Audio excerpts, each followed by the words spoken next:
So I got to be honest. I wasn't always this confident Adonis standing before you. I used to be a 10-year-old boy, not comfortable with his body, with great hair. But this story isn't about my great hair. It's actually about a hair I found, a rabbit. I was 10 years old. It was the end of 5th grade. The last day of 5th grade, and the bell rings and we leave school. Walking home, we pass by an abandoned house. And in front of that abandoned house was an old piano. So myself, my best friend John, my best friend Nate, and my little brother Brennan were like, let's go see if that piano works. So I sit down and I'm about to play some ragtime hits. The piano doesn't work, but I hear rattling. And inside that piano, we investigate and we find a tiny little rabbit abandoned by his mother bunny. Yeah, fucking sucked. So I empty out my pencil box, whatever that's called. Like, I'm like, fuck it, like, fuck school. 5th grade's over.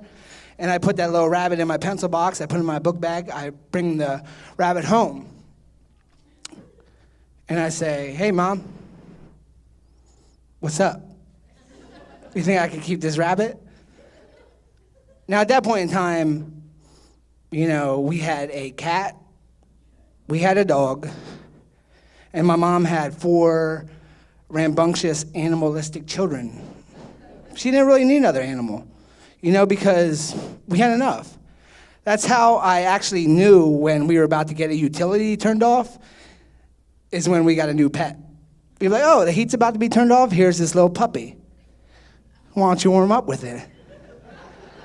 Oh, here is this, the electricity's about to turn off. Here is this cat we found in radioactive waste that glows in the dark. So, my mom said, you can keep this rabbit. And I was pumped up. Because I was like, fuck yes. I love rabbits. Even though I really didn't love rabbits, I had actually a couple rabbits before that. And if I had to describe a rabbit, rabbits are like the meth heads of the animal kingdom. Like, if they could speak, they would ask you for a cigarette, or they tell you that they just missed the train. If they can only have $1, they'll catch the next train. But I grew a bond with that rabbit. I did love that rabbit. Actually never had any type of bond, even with a human. No, I'm just playing, it was just rabbit. But was pretty close with that rabbit. I didn't name it because I knew I wasn't gonna have that long. My mom said, this rabbit's maimed and injured and scared, and you can have it for a few weeks, but it is a wild animal. You have to let it go. And I said, all right, let's do it. Let's see what I can do. So I had this rabbit for about 2 weeks, and during this 2 weeks, it was basically like a Rocky montage. I was getting this rabbit ready to hop, ready to go. And at this point in time, too, I wasn't in shape myself. I was a chunky little 5th grader. At this point in time, every shirt that I owned was basically a crop top. It turned into that. I was like... But I thought I was going to get in shape with that rabbit. But 2 weeks passed, and the rabbit was ready to hop on its own. And my mom said, it's time, Jarrod. You got to let that rabbit go. I said, let's do it, Mom. Let's do it, baby. So I take the rabbit outside, and I let the rabbit go.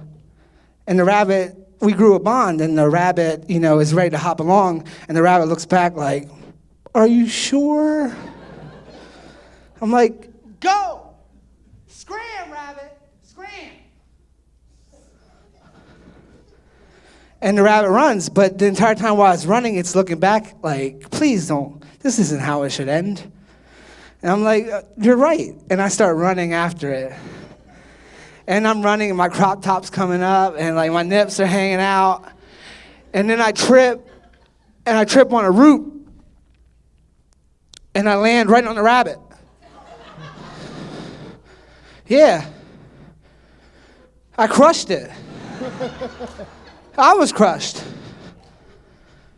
And that hurt. But honestly, I was like, I'm getting a little chunky at my 5th grade age. But that's not telling me I was too chunky. What told me I was too chunky was I ate it afterwards. I'm just joking. But this is my ballot for that unnamed rabbit, that unnamed hare. Thank you, guys.